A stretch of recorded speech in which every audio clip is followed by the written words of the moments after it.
இப்போ நம்ம பார்க்க போகிறது வந்துட்டு pH scale. இது வந்துட்டு சொரென்சன் இன்ட்ரடியூஸ் த pH scale. இவர் தான் வந்துட்டு pH scale ஃபஸ்ட்டு இன்ட்ரடியூஸ் பண்ணியிருக்காரு. ஓகேவா? pHனா பவர் ஆஃப் ஹைட்ரஜன், pHனா பவர் ஆஃப் ஹைட்ரஜன். ஓகேவா? அதே pOHனா power of OH minus ions. ஓகேவா? இப்போ வந்துட்டு இது எப்படி இதோட ஃபார்முலானா pH is equal to minus log 10 H3O plus ions. H3O plusனா ஹைட்ரோனியம் அயான்ஸ். எவ்வளோ ஹைட்ரோனியம் அயான்ஸ் இருக்கோ அது தங்குது நம்மளுக்கு pH வந்துட்டு மாறும். ஓகேவா? அதே வந்துட்டு pOHனா minus log 10 OH minus ions. ஓகேவா? இங்கே OHனா இங்கே OH வரும், ஹெச்னா H3O plus அயான்ஸ் வரும். ஓகேவா? இதில் என்ன சொல்லியிருக்காங்கன்னா minus sign indicates when concentration of H3O plus increases, pH decreases. இந்த வந்து இங்கே மைனஸ் சைன்ஸ் கொடுத்துருக்காங்க அப்படின்னா எப்போ இந்த கான்சன்ட்ரேஷன் வந்துட்டு இன்க்ரீஸ் ஆகுதோ, இந்த H3O ப்ளஸ் கான்சன்ட்ரேஷன் இன்க்ரீஸ் ஆகுதோ pH என்ன ஆகும்? கம்மி ஆகிட்டே வந்துட்டுருக்கும். ஓகேவா? இது இன்க்ரீஸ் ஆக இது டிக்ரீஸ் ஆகும், இன்வெர்ஸ்லி ப்ரொபோஷ்னல். அதே மாதிரி இங்கே OH வந்துட்டு இன்க்ரீஸ் ஆக pOH என்ன ஆகும்? டிக்ரீஸ் ஆகும். ஓகேவா? அதுதான் இந்த மைனஸ் சைன் குறிக்குது. அசிடிக்காக இருந்துச்சுன்னா லெஸ் pH. ஓகேவா? ரொம்ப ஒரு அசிடிக் கண்டிஷனில் இருந்துச்சுன்னா லெஸ் pHஆக இருக்கும். ஒரு பேசிக் கண்டிஷனில் இருந்துச்சுன்னா இன்க்ரீஸ்ட் pHஆக இருக்கும். ஓகேவா? pH வேல்யூ கம்மியாக இருந்துச்சுன்னா அது ஆசிடு, pH வேல்யூ ஜாஸ்தியாக இருந்துச்சுன்னா அது பேஸ். ஓகேவா?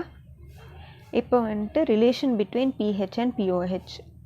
இப்போ வந்துட்டு pHோட நம்ம இது எழுதியிருக்கோம், என்னது அதோட ஃபார்முலா, pOHோட ஃபார்முலா எழுதியிருக்கோம். இப்போ இது ரெண்டுத்தையும் ஆட் பண்ணும், pH ப்ளஸ் pOH இது ரெண்டுத்தையும் ஆட் பண்ணிவிட்டு இதை வந்துட்டு அப்படியே எழுதுகிறோம். ஓகேவா? இப்போ வந்துட்டு இங்கே மைனஸ் வந்திருக்குன்னா மைனஸ் இன்ட்டு ப்ளஸ் மைனஸ் தானே, ஸோ மைனஸ். இப்போ இந்த ரெண்டுத்துலேயும் மைனஸ் வந்துட்டு வெளியே எடுத்துகிட்டு வரோம். வெளியே எடுத்துகிட்டு வந்துட்டு இது இருக்கிறத மட்டும் இங்கே எழுதுகிறோம். ஸோ மைனஸ் இங்கே வெளியே வந்துச்சுன்னா என்ன ஆகும்? ப்ளஸ் ஆயிரும். So log 10 H3O plus log of OH minus இந்த கான்சன்ட்ரேஷன் எழுதியிருக்கோம். நம்மளுக்கு தெரியும் லாகில் வந்துட்டு ப்ளஸ்ன்னு வந்துருச்சுன்னா இது ரெண்டுத்தையும் இன்டூ பண்ணும். ஓகேவா? லாகில் வந்துட்டு நடுவில் மைனஸ் வந்துச்சுன்னா டிவைட் பண்ணும். இப்போ இங்கே என்ன வந்திருக்கு? ப்ளஸ் வந்திருக்கு. ஸோ இது ரெண்டுத்தையும் நம்ம மல்டிப்ளை பண்ணுறோம். ஓகேவா? ஸோ நம்மளுக்கு என்ன தெரியும்னா இது ரெண்டோட concentration is equal to ionic product இல்லையா? நம்மளோட product of hydroxyl ion, product of proton, அது என்னன்னு சொல்லுவோம்? அயோனிக் ப்ராடக்ட்னு சொல்லுவோம். ஸோ அதை எப்படி டினோட் பண்ணுறோம்? KW அப்படின்னு சொல்லி டினோட் பண்ணுறோம். இப்போது இது ஹோல் டேர்ம் நம்ம என்ன எழுதியிருக்கோம்? PKWவாக எடுத்திருக்கோம். ஓகேவா? So pH plus pOH is equal to PK, கீழே வந்துட்டு W. இதுதான் ஃபார்முலா. இப்போ எக்ஸாம்பிள் கொடுத்துருக்காங்க. அட் 25 டிகிரி செல்சியஸ், 25 டிகிரி செல்சியஸில் நம்ம தண்ணியை எடுத்திருக்கோம். அதோட அயோனிக் ப்ராடக்ட் ஆல்ரெடி நம்மளுக்கு தெரிஞ்சிருக்கு. ஓகேவா? அது என்னென்னா 1 × 10⁻⁻14 இதுவும் கொடுத்துருக்காங்க. ஸோ இது எப்படி கேல்குலேட் பண்ணலான்னா PKW இருக்குங்களா? So is equal to minus log of, நம்மளுக்கு இது என்னது? 10⁻⁻14. லாகில் என்ன ஆகும்? இந்த 14 வந்துட்டு இங்கே முன்னாடி வந்துடும்.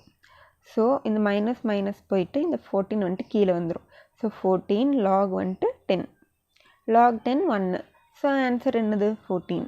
அப்போது pH plus pOH is equal to 14 at 25 degree Celsius for water. இப்படி தான் இதை கேல்குலேட் பண்ணணும்.